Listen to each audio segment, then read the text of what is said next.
Hey guys, and welcome to episode 4 of Let's Play Penumbra Black Plague. I'm Shadefyre, and if you remember from last time, we obtained a hand after fighting a giant worm. However, Dr. Eminiss also said he would give us a hand, so we should probably go talk to him before continuing on. Put our gas mask on. Oh, right. I may have forgotten to turn this valve on the way out. Alright. Now gas mask on.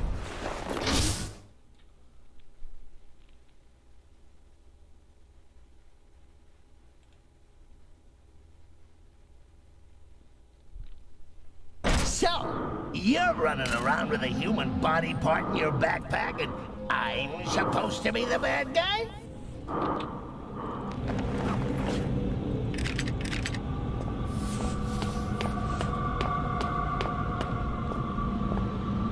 Oh, who's your poor monkey friend? Is he all right? He looks a little under the weather. If I were you, I'd envy him. If I were me, I'd envy him as well. How do you commit suicide when you got no heart to stop, no hands to wield a chainsaw? So this right here was the room where last time a Turngat broke out and started chasing us. There's actually nothing useful in here except for, well, I say useful, I just mean there's nothing plot related in here. Just some bloodstains and some batteries. It would appear that whoever was locked in here decided to follow standard procedure and chain themselves up so that they would not kill people, but they broke out anyway. Alright, so we gotta make our way back to the computer room, which is not in the direction of the machine room, but is in fact very left. Save some batteries.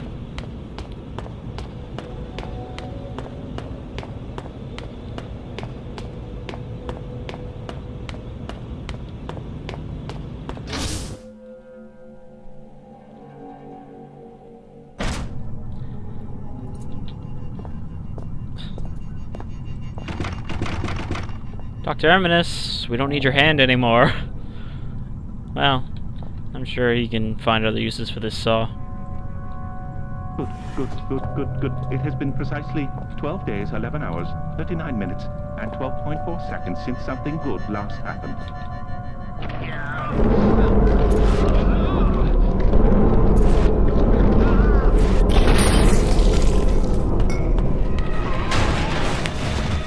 So, we already knew that Eminiss was infected. Embrace me, glorious void, embrace me! He's actually not very fast for an infected. Hear him padding along. Come on, buddy. There he is. Hey, I'm over here. Hey, come over here. Ugh. It's looking a little worse for wear.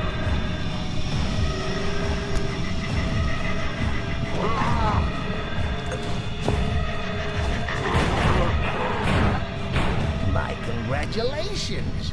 Honestly, I mean it. Well done. I was only joking about the come get 'em thing. What say we celebrate with some nice, relaxing cyanide, huh? I'm sure I saw some anthrax lying around as well. Haha, Clarence, you slay me. Well, not really, but I just fell into the server. That's not supposed to happen. Just looking around to see if there's a strange artifact around here. There's usually one in every loading zoned area of the game.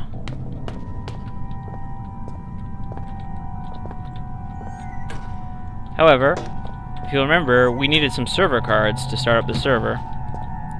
Well, it looks like Eminiss was hoarding them to himself.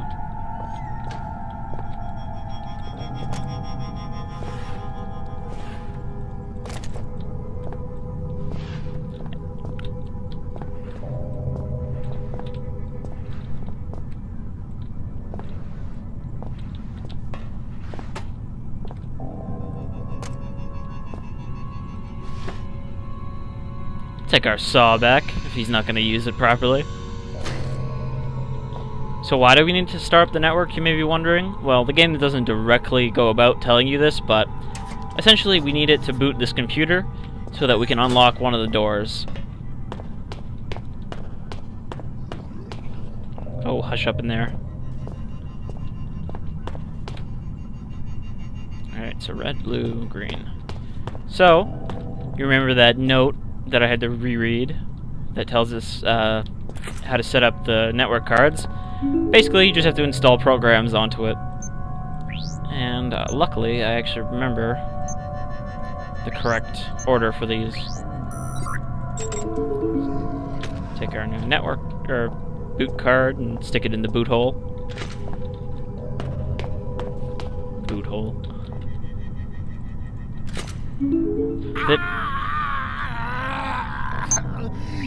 Human life is so banal. Is it always as monotone as this? I can't stand it. Let me out. The network one is probably the one that'll give you the most trouble because it's got, well, 5 programs running on it. But once you figure it out, it's not too challenging. It mostly just involves reading and rereading that note until you get it. Alternatively, you could just understand the way networks work if you've taken any sort of networking course. And so this is the interface card. All of them need circuit setup. And then I believe it's CMD interface, then admin tools, then file streamer. But it might be admin and then CMD. Oh. I don't even remember if you need them in the exact order. I believe as long as you've got all the right programs, it'll work itself out.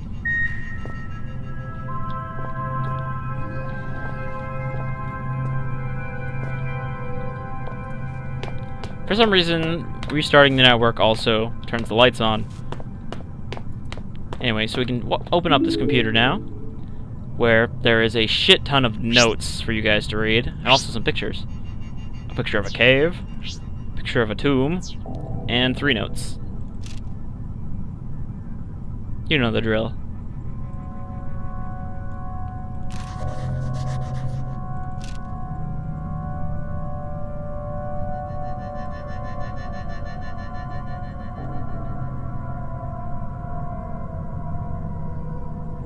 Missing miner Tom Redwood. As constantly entertaining as it might seem to have access to memories one has no recollection of receiving, it also places me in somewhat of a predicament. This saboteur, for some reason, he conjures in my mind the color red. So yeah, Red was sabotaging their operations for some reason. Note. Note. Note. Note. This is mostly background stuff. There's no real puzzle solutions or anything in any of these. And if we try to find out their other research sites, the file's corrupt. Now, let's see. I think it was 3061 was the number of the door. Yes. Okay. Let's just confirm that so I didn't just open the wrong door. Yep, 3061. Okay. So now we're done in the computer room.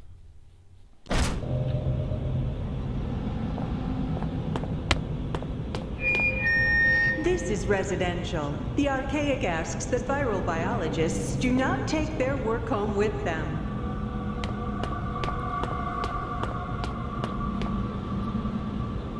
Now we can go through the infirmary.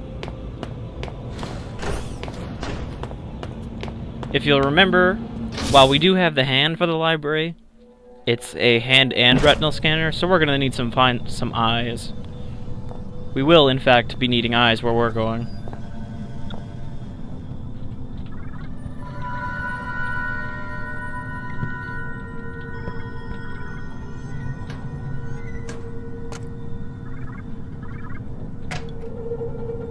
Girls love a guy who'll put the seat down. Now, up there is another strange artifact. Come on. There we go.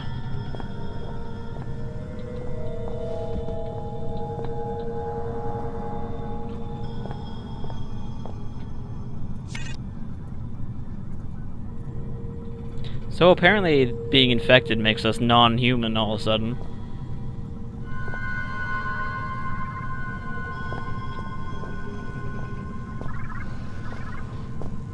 You can hear that bloop bloop bloop blooping, which is the sound of a shelter call.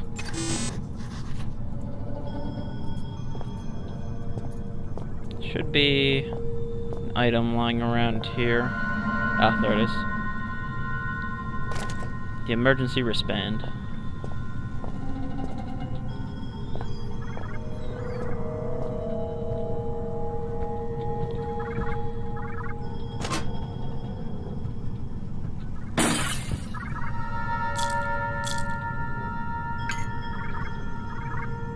Viscous somne.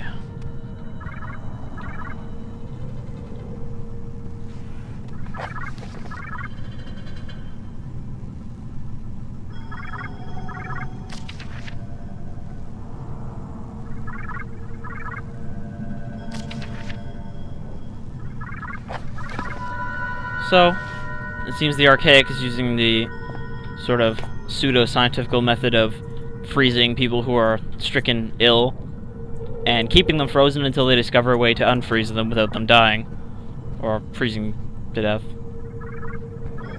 Anyway, Amabel is calling us, so let's have a talk with her. Christ, you look worse than the last time I saw you. Though maybe you're just at a higher resolution. Oh, damn it. Note to self, never insult your last hope of survival. I just wanted to give you a word of advice. Those creepy artifacts, we don't know how they work. Or even what they do, I suppose. I saw someone get too close to one once. You probably don't want to know. I'm sure you'll be fine. Probably. I hope. By the way, if you happen to find yourself in my neck of the woods, I'm kind of trapped. It's no big deal, really. Just throwing it out there. Oh, no. That's hardly true. They're really completely harmless. Go on, it's just like wrapping yourself up in a warm blanket. They are actually fairly harmless considering we've been manhandling them for the whole game and previous game. So, we just picked up a chemical, Viscous somne, which makes our heart rate drop. And if you remember the other note about shelter cryostasis procedure, people wearing the emergency wristband, which we're going to put on right now, will be granted access to this area if their vitals drop to an unhealthy, dying level. Your space is marbled as a lime. See here, A is for alliteration, B is for bohemian, C is for carcinogenic. So many long words taking up space in my new home. Here, let me do a little spring cleaning.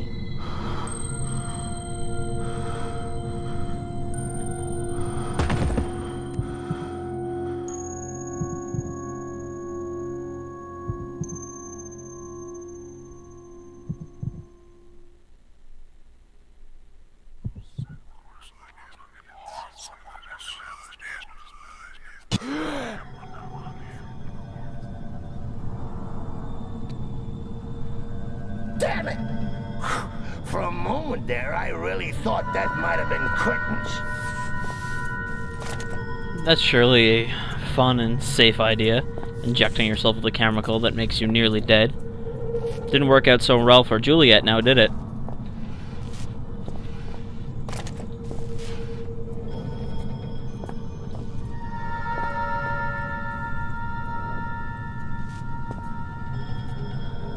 Great facility, by the way. They've got exactly 3 cryo tubes. So unless you're one of the most important people in here, you, pretty much screwed.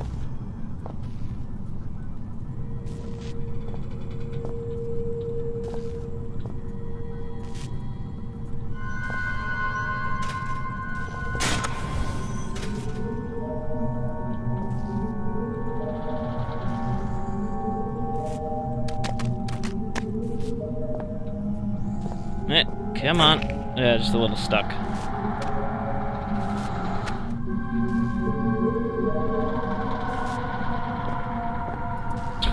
Now we're just straight up carrying around a head in our back pocket.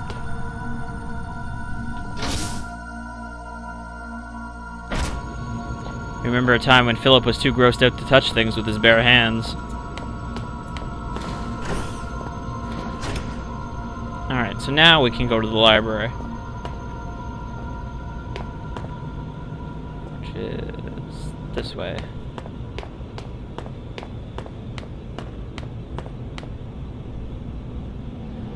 I'm sure that was nothing. How peculiar. I could have sworn we remembered there being a door here before. How queer. What's in that direction? Oh, silly old me. I haven't got any hands to point with, have I? No, not that way. You sure you know where we're going? Didn't we pass the door just back there?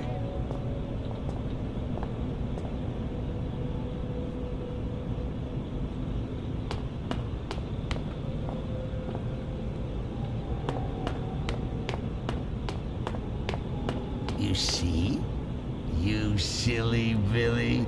It was here all along. Would you like Uncle Clarence to take the steering wheel for a while? You should see your face. This is actually gonna be fun. Perhaps I won't get you killed after all.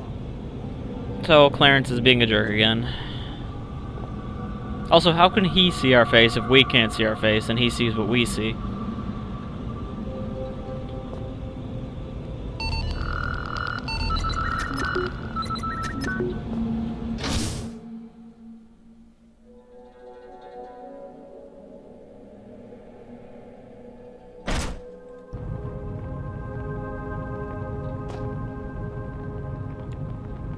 Pretty gosh dang fancy for an underground laboratory.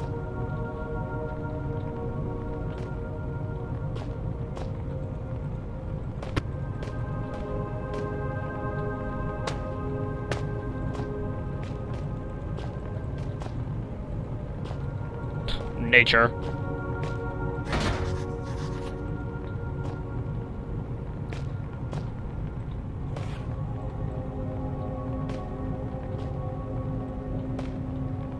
Pew.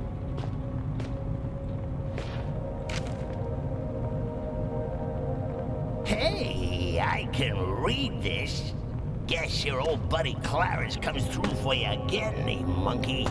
Do you want to know what it says? Do ya? Do ya? I'll bet you do. I say, can you feel a draft? There is a strange artifact up there.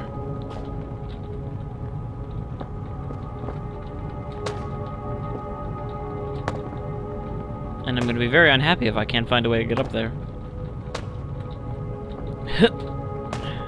You don't take the hint, do you? Why don't you set that investigative brain of yours to on for a change? How about a good read? Shut up, Clarence. I'm trying to find something.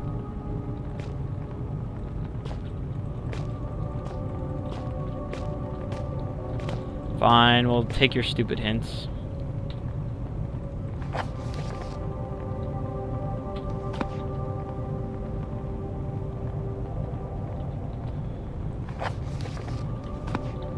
One of these books is a book that we have to pull. Just don't remember which one. For all the crappy, cliche films you got bundled up in here, you sure don't recognize a classic mechanic when you see one.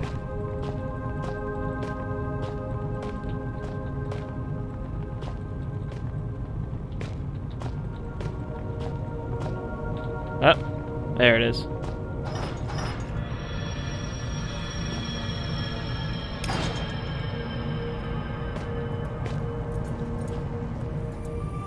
Oh my God, he's dead. Quick, if he hasn't started to smell, give him the kiss of life.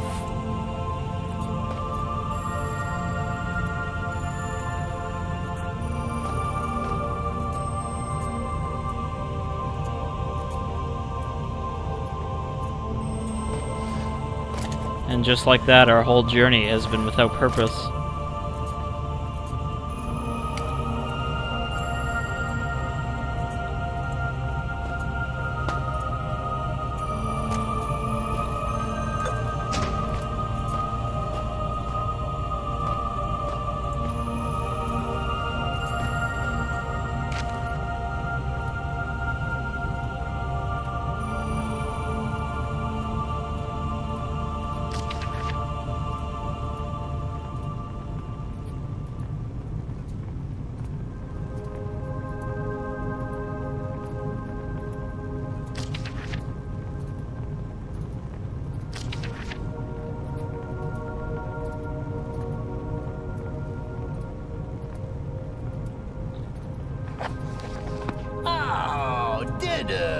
Daddy popped his clogs. Bull bleeding who? Get on with it, will ya?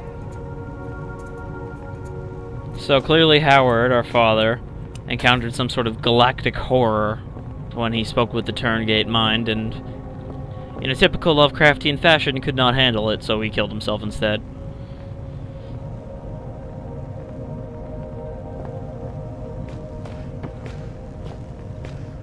But suicidal daddies aside, we have an artifact to collect.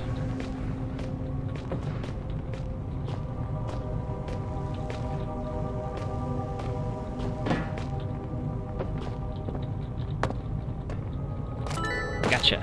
Ow. Now, I think that's a pretty good stopping point for episode 4, so I will see you guys next time in Let's Play Penumbra Black Plague, episode 5. What do we do now that our father's gone? Suppose we've always got Amabel.